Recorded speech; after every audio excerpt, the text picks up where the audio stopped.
Welcome to Politics Done Right. I am your host, Egberto Willies. This is a progressive program that will take the mystery out of politics. This is the program that will encourage you to make sure government becomes we the people. Whether you are liberal, progressive, conservative, or otherwise, you get to air your point of view. We are an independent media outlet that, unlike mainstream media beholden to corporations, we only owe allegiance to you. Remember, you can also send me a tweet at EGBERTOWILLIES. That is at Egberto Willies. Let us engage. It is Politics Done Right. Well, folks, welcome to one more edition of Politics Done Right. I'm Egberto Willies, your host. Thank you so kindly for being a part of the show. We are going to have a great show as usual for you today, folks. Anyhow, how are my peeps doing? I trust everybody's okay. Let me make sure I get all my ones and zeros correct. We are in business. How's everybody doing? Welcome aboard. Welcome aboard. The chat's kind of quiet so far. Welcome aboard, Eric Hayes. Welcome aboard, Patrick Magner from Houston, Texas. He says, meow. We also have Eric Hayes from Atascocita, Kingwood. We also have Michael Rudden from Brooklyn, New York. Where are my peeps? Are we getting throttled again? Are we having to send our emails out? I think I have it set up for the emails. I hope I have it. All of that is supposed to be automated. You know how these things go, my dear brothers and sisters. But we got quite a bit to discuss. Let's see. Michael Radner says, what's more vulgar, saying F-U-C-K twice or throwing a full ziggy twice? The Guardian UK, U.S. meteorologist fired from TV station after criticizing Elon Musk. Salute. Sam Couples' departure come after far-right radio host slams her condemnation of ex-owner's apparent Nazi salute. Sam Couples' departure from Channel 58 came after Dan O'Donnell, a far-right Milwaukee-based radio host, criticized Kuffel over her two apparent Instagram posts in which she wrote, "Dude, Nazi saluted twice, during the inauguration. You F-U-C-K with this and this man. I don't F-U-C-K with you, full stop." Supporters of Kuffel were quick to respond on social media. With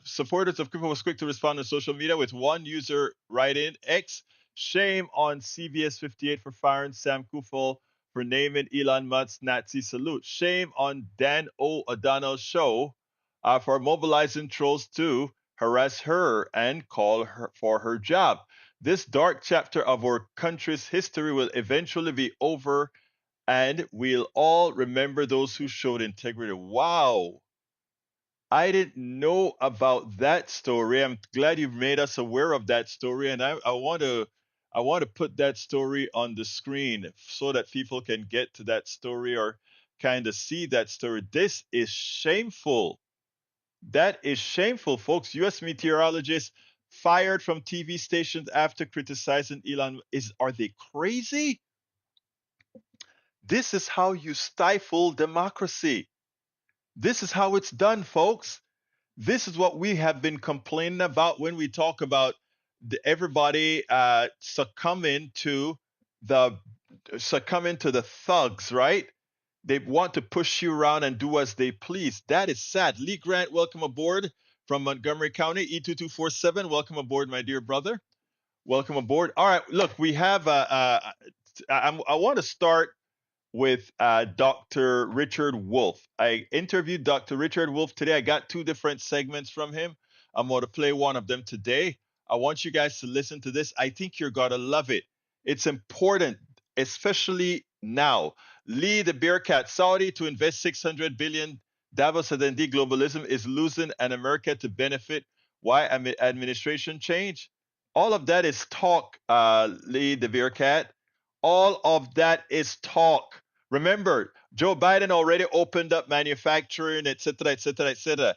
Now Donald Trump is coming with a whole lot of private sector initiative and selling out environmental laws, regulations, and all of that so that they can turn America into the pit. I don't know. Have you ever been to Taiwan? Is cleaning up some now, but I went to Taiwan back in the 90s. You should see what their rivers look like.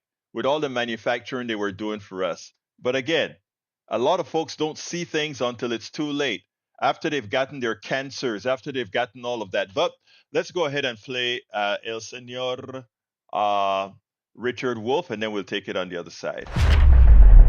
Welcome to one more edition of Politics Done Right. My name is Egberto Willies, your host. Today, we're honored once again to have Dr. Richard D. Wolff. Dr. Richard D. Wolff is the professor of economics emeritus at University of Massachusetts Amherst and a visiting professor in the graduate program in international affairs of the New School University in New York City. He is the founder of Democracy at Work and host of their nationally syndicated show, Economic Update. His latest book is Understanding Capitalism and is available along with his other books, Understanding Socialism and Understanding Marxism, at www.democracyatwork.info, among the many other books that he has written, of course.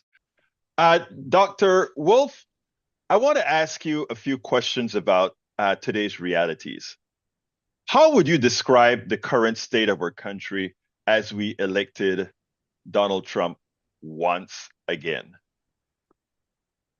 I'm going to be very blunt and honest with you in the hopes that that's what you want and that that's what your audience wants. Absolutely. I find the United States today in a state that I would describe, borrowing from the field of psychology, as in a state of denial. It's a denial of the realities this country faces because we seem to want politicians who will help us deny what is indeed a scary situation. So let me tell you what the situation is, and I think you'll understand why the word denial is appropriate. Coming out of World War II, the United States was the dominant, successful world economy. All the others that might have played that role, Britain, France, Germany, Japan, Russia, had been destroyed or defeated or both by World War II.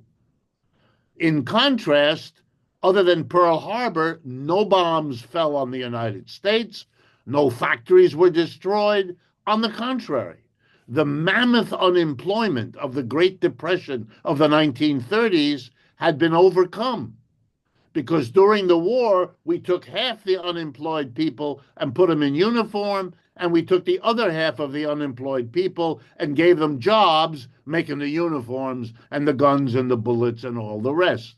In other words, the war put America back to work, boosted the economy. So by 1945, we were the king of the world. The dollar became the global currency. The United States produced half the output of the world. We helped the rest of the world recover from the war because we were in such economic boom times. Okay, anyone with half a brain would have known that that was an exceptional situation. That could not possibly last. Those defeated and destroyed countries would come back. Let me name them for you. Russia, Japan, Germany. I could go on, but you see what happened. The second half of the 20th century was the American Empire. Oh boy, all the other empires, the British Empire in India, gone.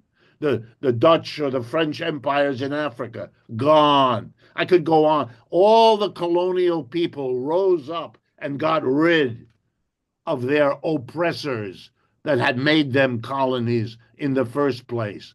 And the United States came in and said, we'll help you. We will replace the British, the French, the Japanese, and the Germans. And we could, and we did. And we put military bases, 700 of them, across the world. All right, we were the king of the hill. Now, here's the first reality. We're not anymore. That period of American history, the dominance of the American empire, is over. We lost the war in Vietnam. That should have been the first sign. That was a war against the Communist Party of North Vietnam. You know who runs Vietnam, North and South now? The Communist Party. They won, we lost. In Afghanistan, we fought against something called the Taliban. We then were defeated. You know who runs Afghanistan now? The Taliban, not the United States. I could go on. We lost in Iraq, and we are in the process of losing in Ukraine. But you know what we do as a nation? Faced with this, we deny it. We act like it isn't happening. We act like a 3-year-old confronted with a dog who's scary because the dog is barking. Dog doesn't mean any harm, but the dog is barking. The little 3-year-old, understandably, is upset. And you know what the 3-year-old does?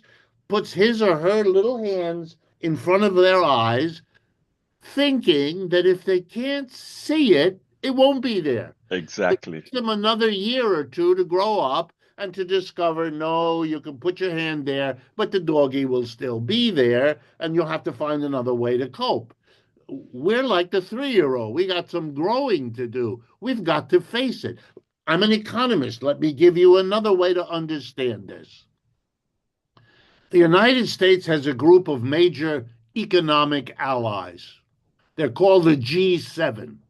It's the United States, Canada, Japan, Britain, France, Germany, and Italy. 7 countries that have been, in the second half of the 20th century, the economic center of the world. If you were a poor country in Asia, Africa, or Latin America, you went to Washington or London to get a loan, to get help, to build your market. It was the economic powerhouse. The IMF is a creature of the G7. The World Bank is a creature of the G7. I mean, they run the show. Okay, but now in the last 40 years, a whole nother economic power block has grown in the world. It's called the BRICS, BRICS. Those initials stand for Brazil, Russia, India, China, and South Africa.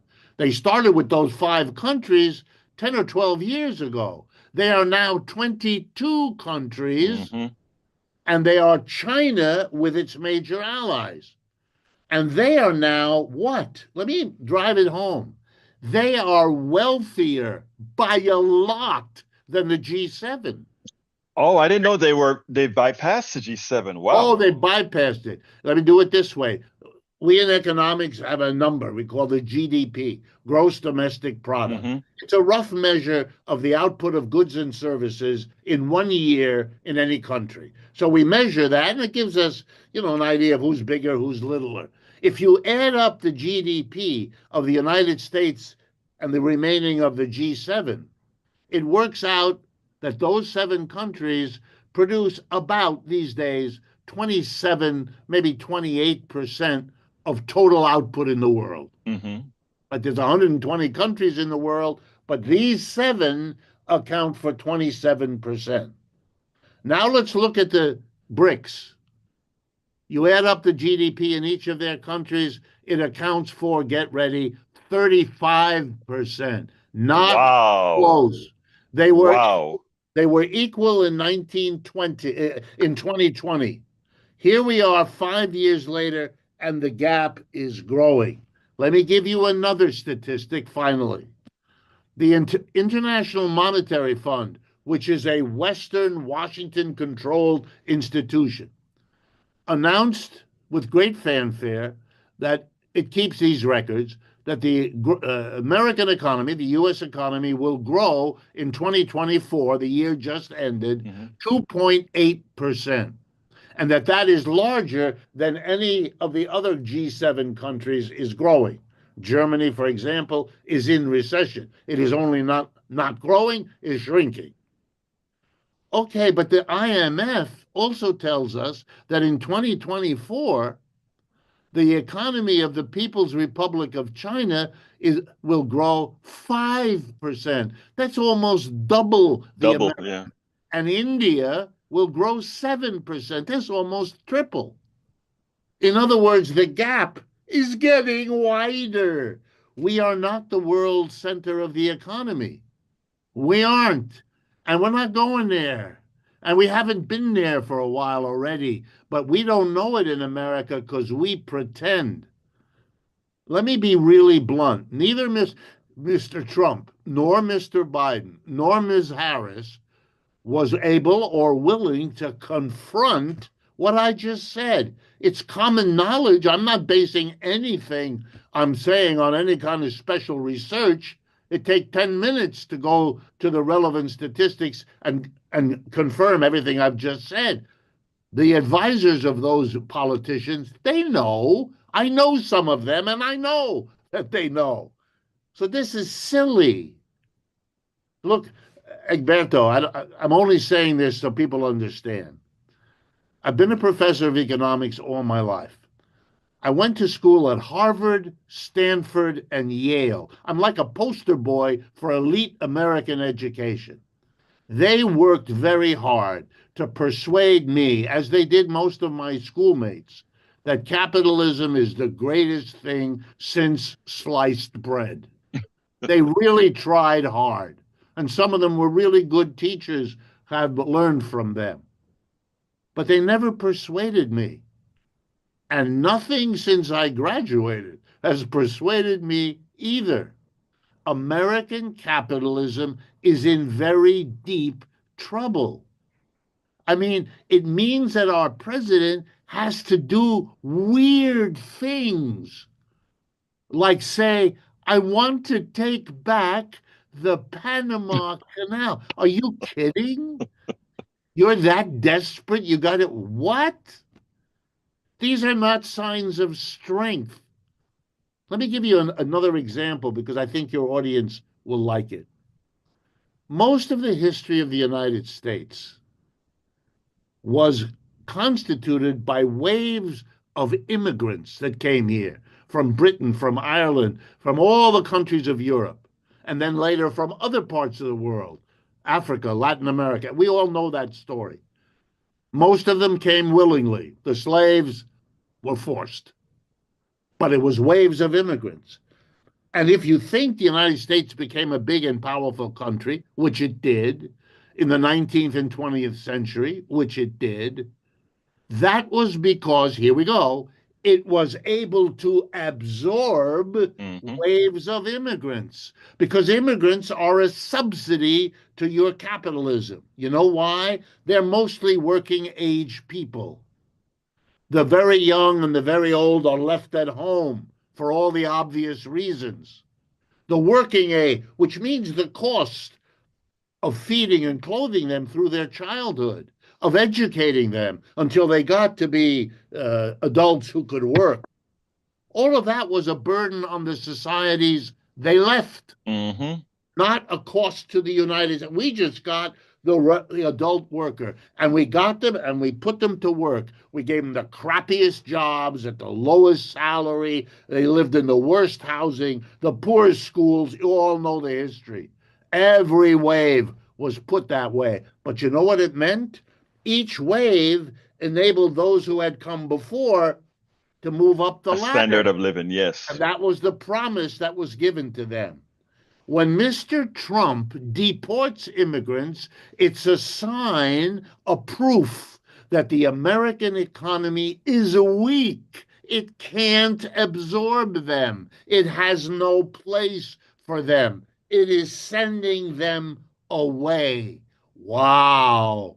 That's a president presiding over a glaring flaw and weakness. Now, you can face it, talk about it, try to find a solution. We don't do that. Here's what we do. We deny that it's a problem. We try to blame the victim of all of this, the poor immigrant.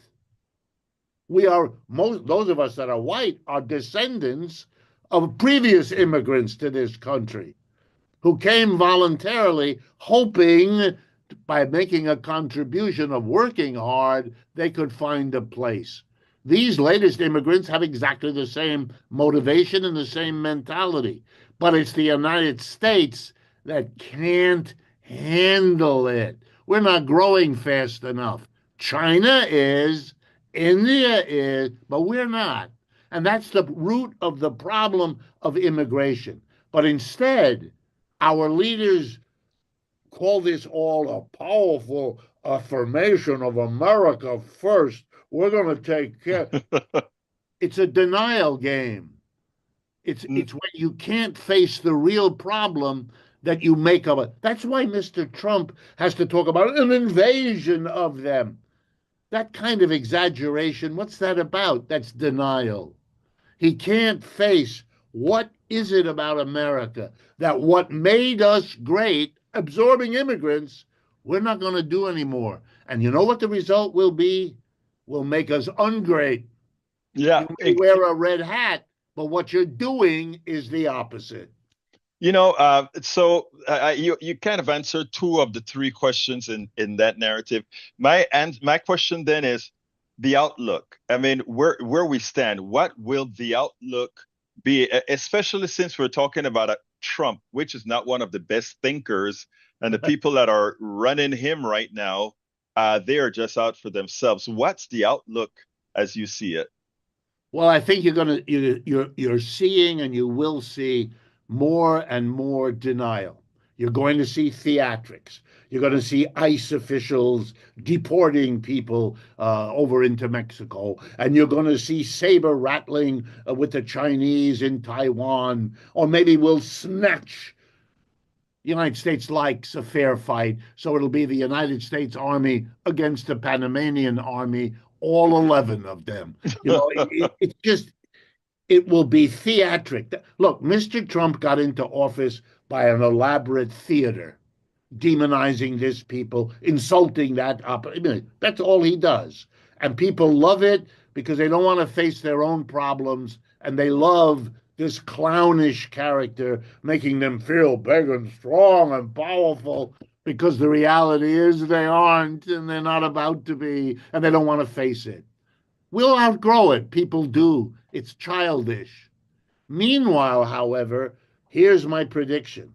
All of the problems are getting worse because he's not dealing with them. He's not admitting they're even there. China continues to outproduce the United States. Every one of the tech billionaires in America, whether it's Bezos at Amazon or Musk at Tesla or any of the others, have their counterparts in China. China has its own Twitter. China has its own Amazon. And those are bigger and are facing a much bigger market.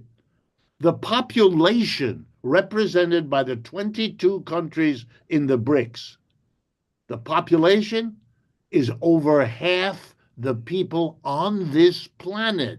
Yeah. What is the population of the United States as a share of the people on this planet? 4.5%. Do you Yeah. understand? 4.5%, 55 to 60%. There's no content. They are going to continue to build their powerful alternative economy. The United States set out to isolate communism, China, Russia. And the end result is to isolate the United States. And the longer we do what we do around the world, lose in Ukraine, complicit in what Israel is doing in Palestine, these only isolate the United States further. And all the bravado and all the bluster don't work. Every time the war in Ukraine went badly, the United States gave the Ukrainians bigger and better weapons. They weren't going to get tanks, they got them. They weren't going to get F-16s, they got them. They weren't going to get long-range missiles, they got them. They weren't going to be allowed to shoot them into deep Russia, they have the allowance. Guess what? It doesn't matter. You can't win over there. But since you can't face losing, you can't admit that it can't work. You keep on going. And all that does is make you lose.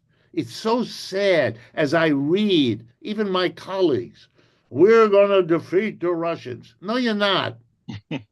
You're not. I'm no fan of Mr. Putin. There's nothing to do with that. I'm just looking at what you got. Well, it's costing him a lot in the war. Let me just end with this. It is costing him a lot. You know what costs a lot? War. A big war costs a lot. The last time the United States fought a big war, this was called World War II, a really big one. And you know what it did to the American economy? Brought it out of a depression. It was the best thing that could have happened. Guess what's happening in Russia? Americans who should know from their own history are watching Russia make more money. Russia's growing faster this year than the United States. What are you talking about? Why this denial and this fantasy? I get up in the morning, Egbert, really, and I read my New York Times and my Wall Street Journal, as I have to for my work, and I'm saying to myself, Americans are a smart people. Americans are intelligent people. What is going on here? And then I remember something, and I'll leave you with this, even though it's scary. When Hitler came to power in Germany, many Germans looked at each other and said, what's going on here? We Germans are a smart, hardworking, creative, efficient people. And they were, and they are, just like Americans. But if you're under too much pressure, if Yes. the world is making it too hard for you to face it, that the American empire, like every empire before us, had its go up and then came down. We're in the down phase. That's not fun. Much better going up than coming down. But we are, and pretending we're not is not a reasonable way to respond. Dr. Richard Wolff is a professor of economics emeritus at University of Massachusetts Amherst. Thank you so kindly for being once again on Politics Done Right. My pleasure, and thank you very much for inviting me. Anyway, folks. I have another interview that I need to play with Dr. Wolff. This one more concerns a specific view of capitalism that we need to discuss. Now, let me tell you something, okay? I didn't realize that BRICS was larger than the G7. That was new knowledge to me. I always knew that the G7 was on top, followed by BRICS and then the European Union, etc. But my God, I guess I hadn't checked my numbers recent enough, because now that BRICS is larger, and somebody just put in here that Indonesia just joined the BRICS as well. I tell you, Donald Trump is not equipped. Donald Trump is not equipped because, right now we have always looked at ourselves as the center of exchange. We are infallible, etc., etc., etc. I think it's time for us. Thank you for that info, Patrick. Indonesia joined the BRICS. I think it's time for us to realize that we can't win. We are 4.5% of the world. Yes, we consume about 25% of its resources. But given that there's another 95% plus of the world, if we are unable to consume those resources economically, both resources and services and products, don't you think these other countries can pull up the slack? A huge middle class being formed in China, a humongous middle class being formed in India.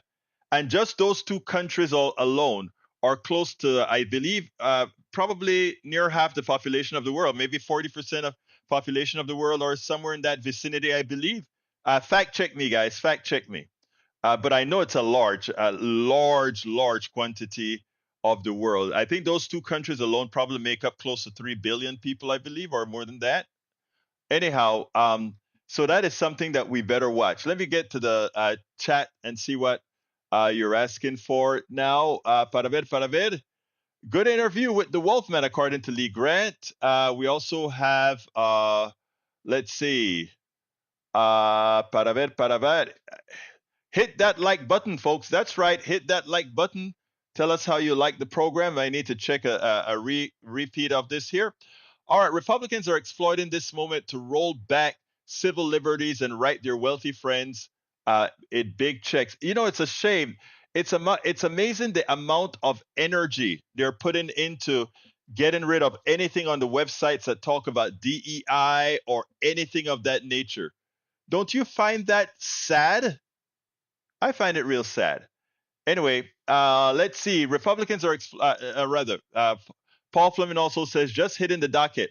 A federal judge has blocked certain sections of Trump's birthright citizenship executive order, finding that the state's plaintiffs have shown a likelihood of success that the EO violates the 14th Amendment. Yeah, that goes without saying. We know it violates the 14th Amendment. Yvette Avery Herod is in the house. Welcome, Yvette, from Atlanta, Georgia. And of course, Paul Fleming is from Powder Springs, Georgia. Maywood from Long Beach, California.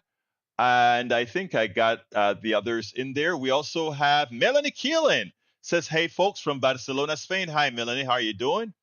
Let's see. E2247 says, Reverend Dr. Bernice A. King, youngest MLK daughter, made her call at the 2025 MLK service, her call to hope in what seems to be hopeless week, and her call in so much. Thank you so kindly for that. It's not hopeless, E2247. We are moving forward. They want us to feel hopeless. Remember that. But we won't acquiesce to that. We are going to do what's necessary to move forward.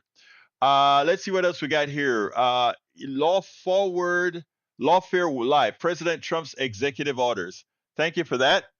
Paul Fleming says Chip Roy just submitted a bill that would end federal tracking of gun purchases because apparently, if someone gets murdered, they don't want to know who bought the gun. You know what? They ought to realize that that works both ways, right? It worked both ways. All right, let's see. Lee the Bearcat says billionaire Michael Bloomberg will fund the UN climate change body after Trump withdrew the U.S. from the Paris Agreement. Wow, a billionaire doing the right thing. I'm impressed. Steigenbergen Creek says socialism is the future. The sooner we ditch capitalism and move to a more equitable system, the better for all of us. Capitalism is an enslaving mechanism, and you'll see us talk about that tomorrow. You know, whatever economic system we devolve to will be and must be better. Tom Key says, welcome aboard, Tom Key. Where are you from?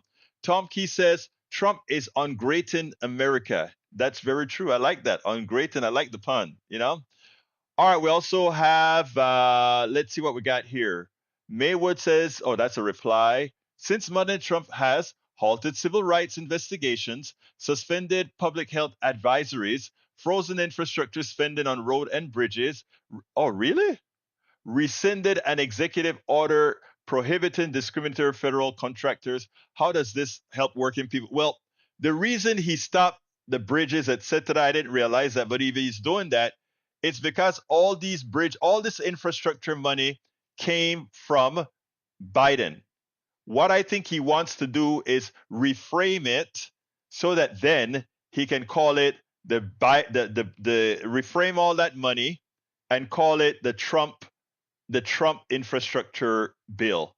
That's what he's looking at, folks. Understand what he's doing. This guy is pathetic. All right, let's see. Paul Fleming says is a new Mississippi law decreasing jailings of people awaiting mental health treatment.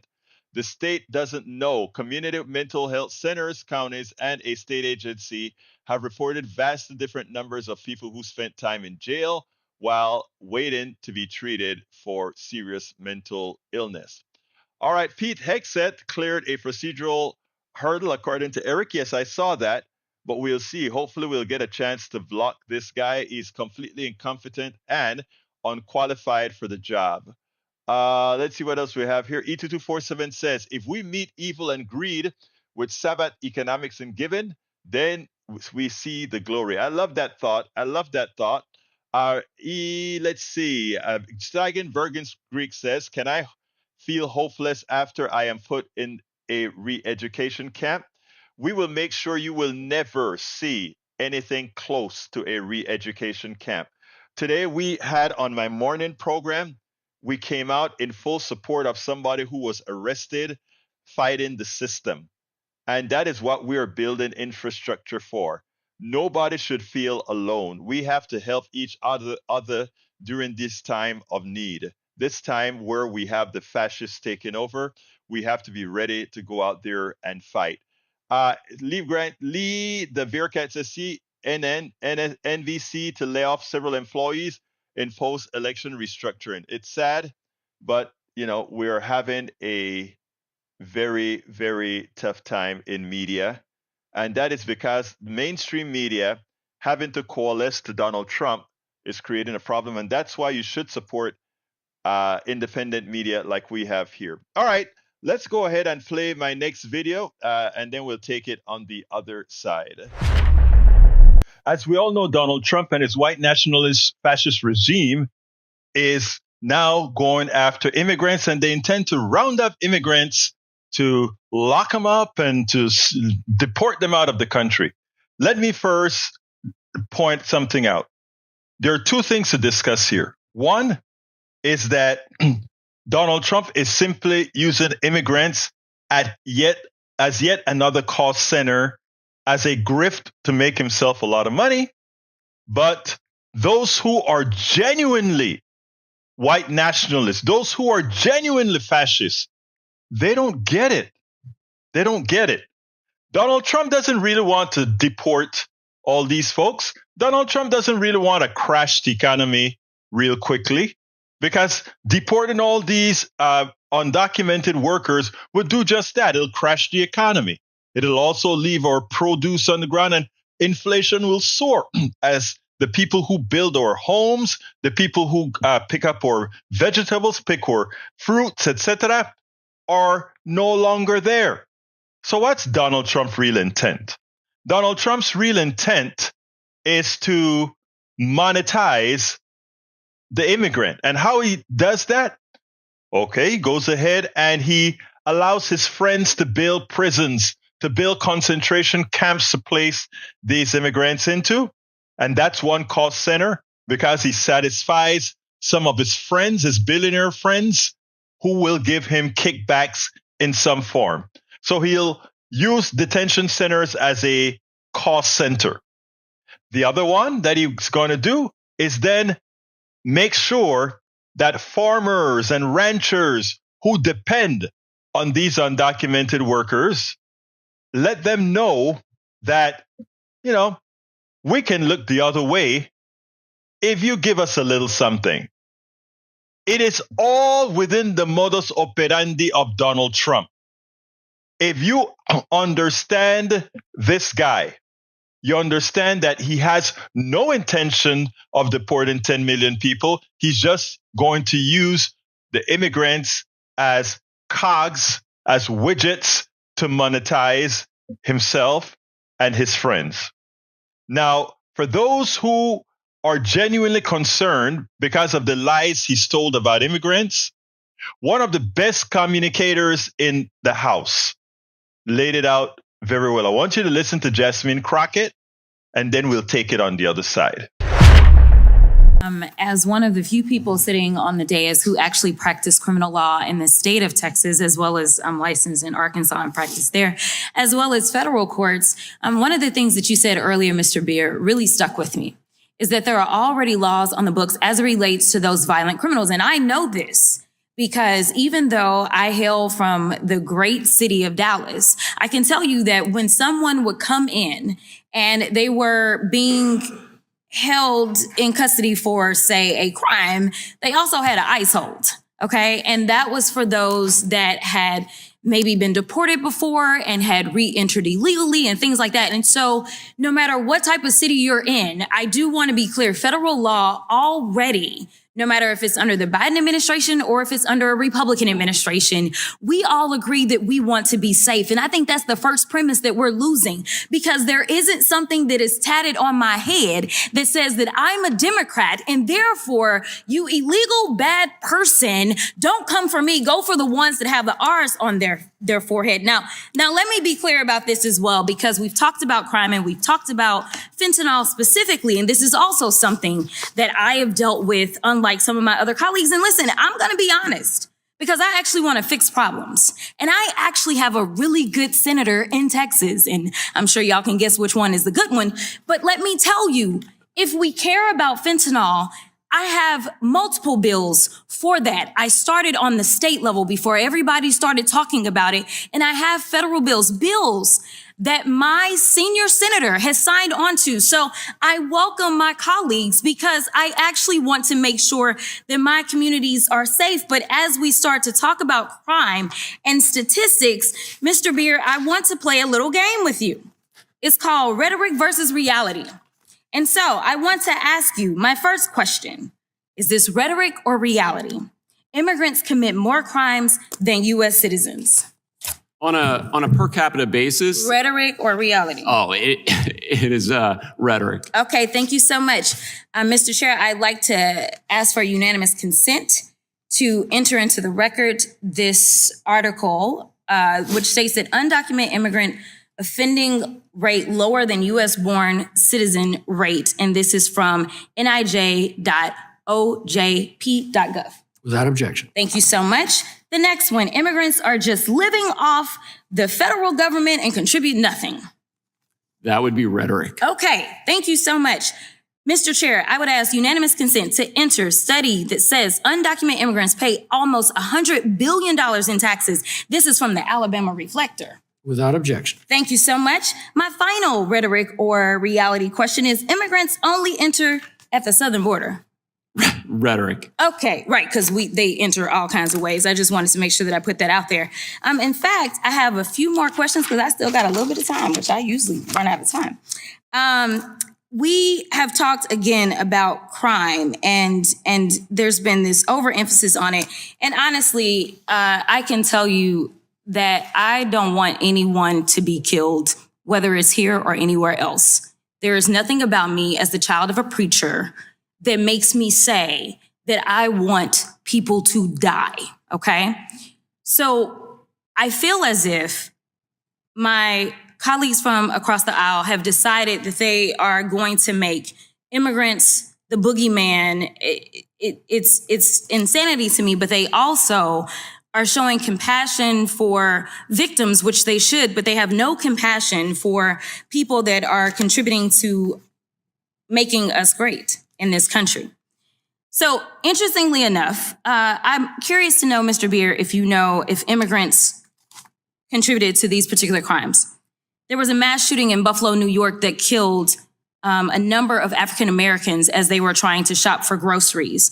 Was the defendant an immigrant in that case? Do you know? No, he was a U.S.-born citizen. Thank you so much.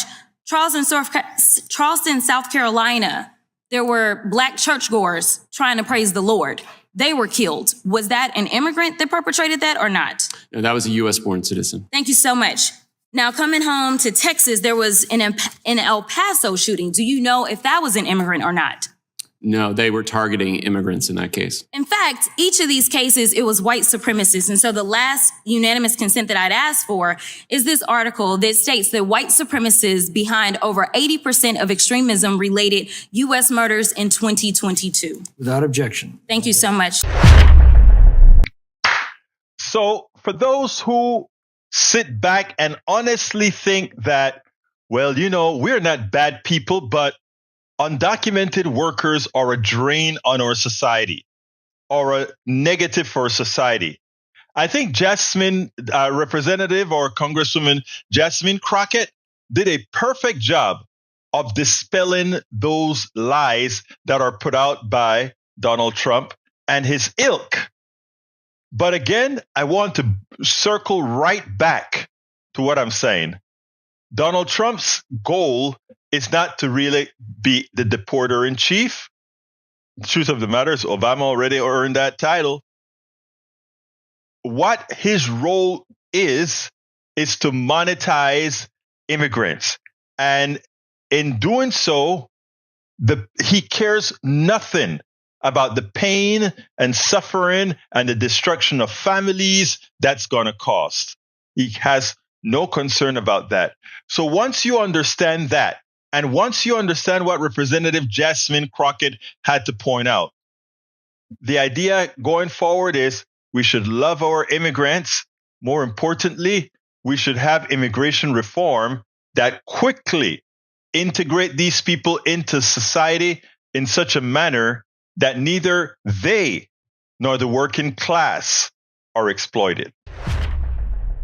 We spend a lot of time deconstructing the news, trying to parse it into a form that everybody can understand. We try to find those little nitpicks where it flies above the fray, etc.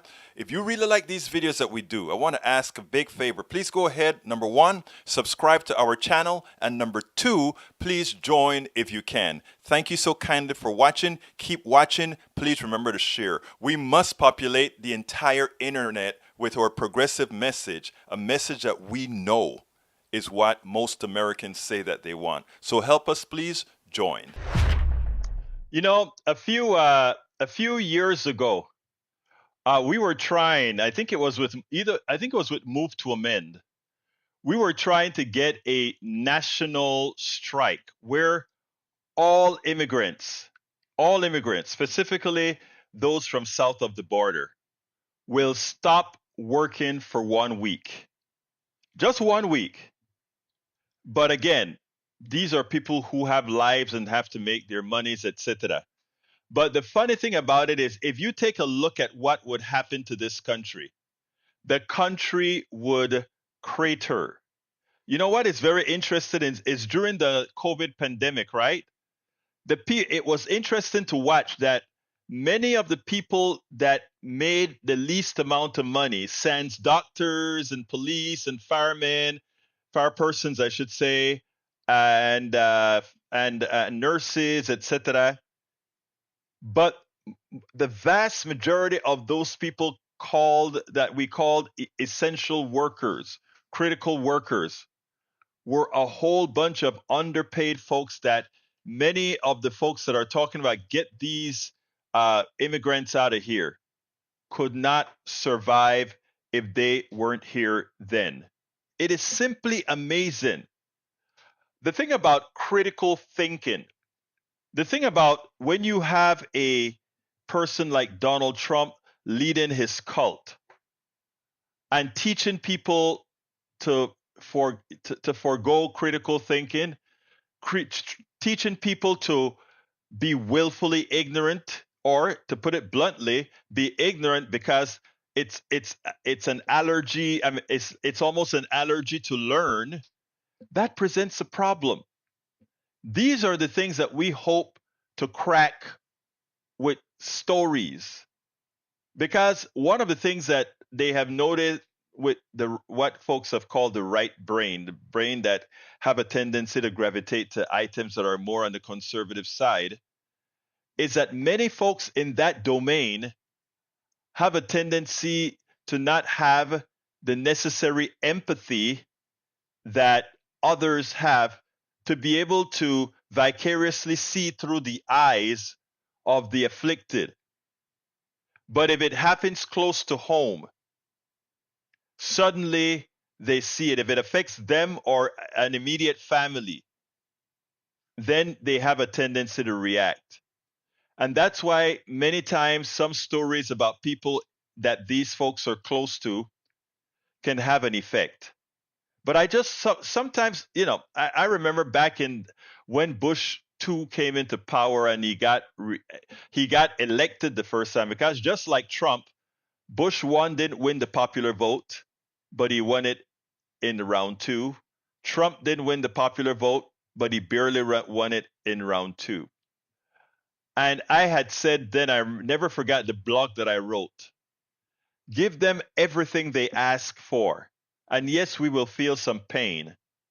Yes, it'll hurt all of us, but it'll hurt them more. But then I had to recoil and remember that everybody has babies. And if it hurts somebody's babies, it's not worth it. So we keep the slow and steady fight. And we don't give Donald Trump a blank check. In a lot of ways, I want to give him a blank check. Let the red states see what's going to happen to them. Let conservatives see what's going to happen to them if Donald Trump is left unabated. because he doesn't give a damn. This is the way he sees it. My last term, let me go grift to the nth degree, like he's doing with his Bitcoin, right? It's I should call it Bitcoin. I should call it his you know what kind of currency that's called. But we can't do that, folks. We have to stay in the fight, and we have to make sure that we don't leave it to the willfully ignorant to give this guy more latitude. We have to show that there is a resistance.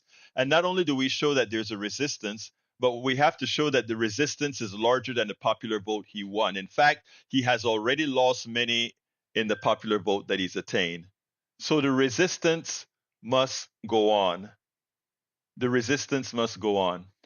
All right, let's see what we got here. Let me start reading those that I should read.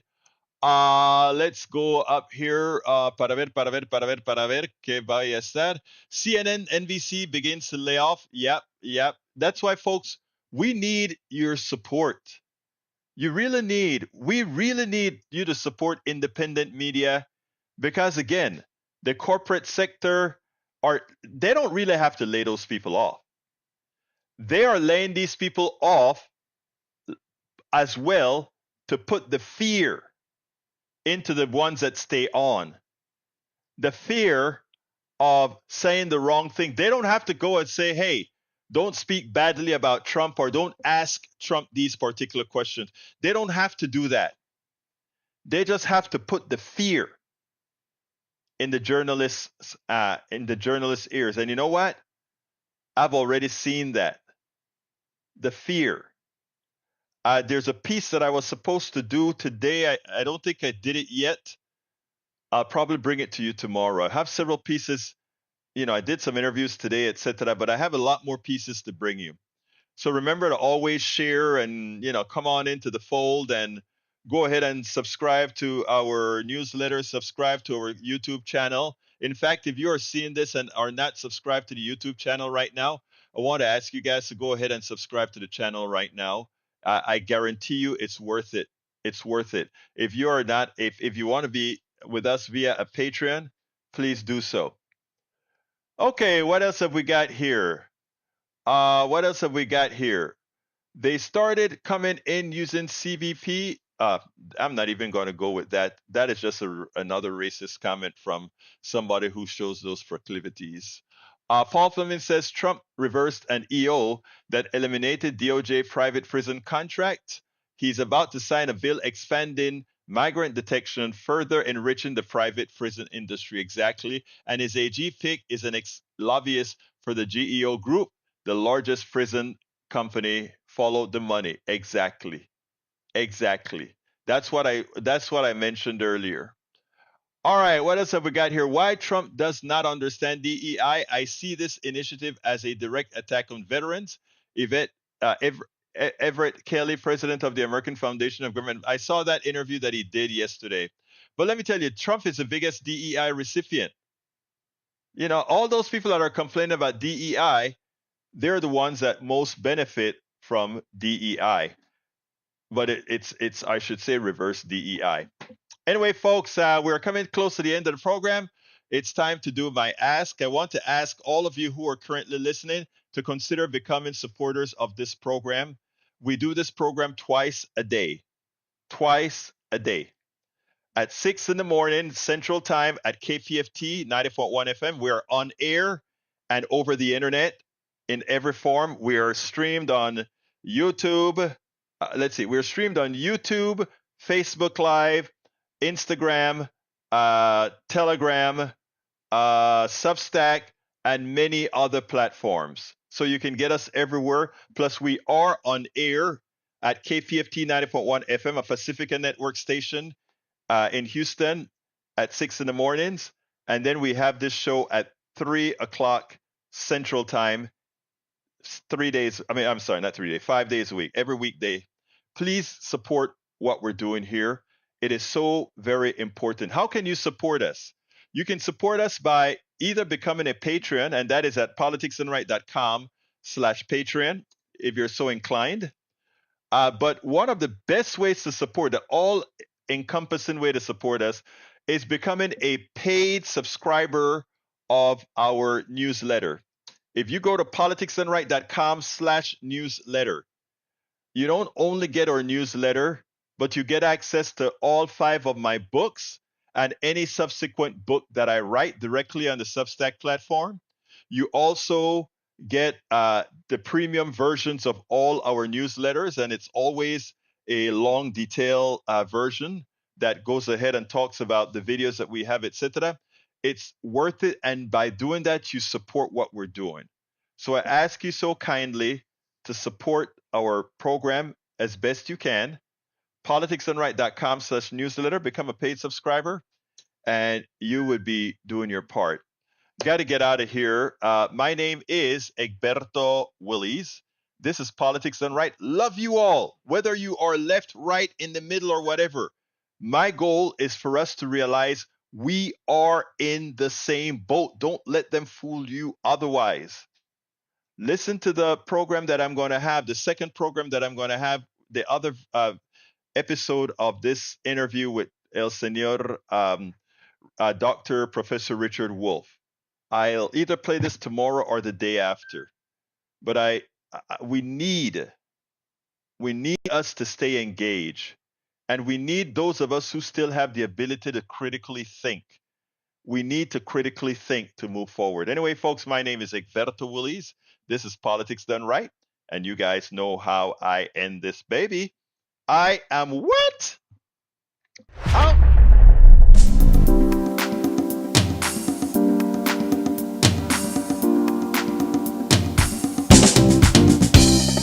Welcome to Politics Done Right. I am your host, Egberto Willies. This is a progressive program that will take the mystery out of politics. This is the program that will encourage you to make sure government becomes we the people. Whether you are liberal, progressive, conservative, or otherwise, you get to air your point of view.